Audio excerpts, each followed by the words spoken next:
Akin. Thank you, Mr. Chairman. I have been asking a question for 2 years, and I was told I was going to get the answer when the quadrennial defense review came out. Unfortunately, I'm still sitting here, and I've still got the same question. So I'm going to lay out a list of, I think, what I believe are facts, and then I'm trying to ask, these things don't seem to add up. Here are the facts. First of all, the Navy's estimate of fighter shortfall was 243 planes, the most recent one. Over 5 years, that would be 48 planes a year. Second thing is you're talking about having 10 aircraft carriers, and I would submit that they work better if you put airplanes on them. Third point, you acknowledge that you need to keep F-18 line through 2013. Next point, JSF is badly behind schedule. You've had 16 of 168 flight tests that were planned for 09, and I'm not getting into the JSF and the condition of that other than the fact that it is slipping. Your own statement, Secretary of Gates, shows, you said, choose a 75% solution over the 99% solution. If you've got something that works well and doesn't cost as much, let's look at that. And then I've just heard that we're talking about reform the requisition process, and it has to be based on realism. Well, regardless of how many aircraft you think we need, because that number seems to be about as slippery as an eel, if you've got about 5 years to possibly purchase them, we've several times now put multi-years in the budget, encouraging you to look at that. And if you look at what the last number of the shortfall was, if you take 10% of 243, that's about what you'd save. That's 24 aircraft that my taxpayers are going to get 24 more aircraft by getting that 10% discount. If you buy at the lower rate that you've suggested for this year, at 34 aircraft or whatever it is, it's still 17 aircraft is what you make by going multi-year. So what doesn't add up to me, first of all, I don't have any kind of sense that there's a real number that you're willing to stand up to. It's exactly what the shortfall is. But second of all, even that, if you're going to buy some, why not get them at a 10% discount? That's my question.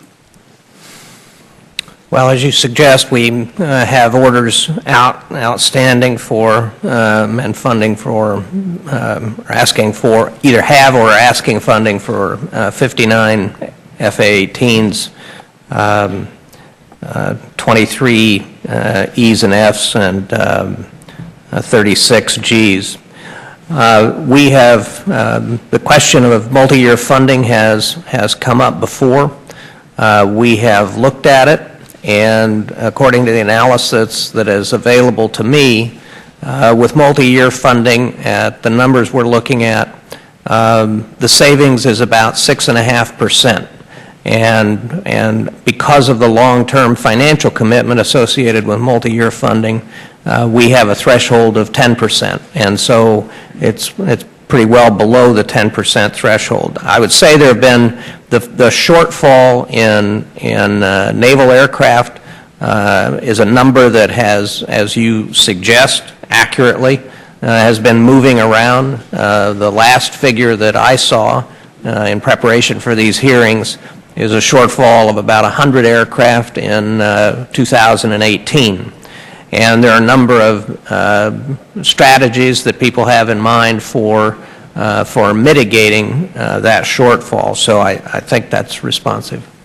So the strategies would mean we're just not going to fly them as many hours, I suppose, cut back on training or something like that. I mean, strategies don't change the life of an airframe. No, the mitigating strategies involve aligning air wing readiness with carrier readiness. It involves reducing the size of the Marine Corps' F-18C squadrons. It involves using F-18E and F's attrition reserve aircraft. So there are a number of things that we have.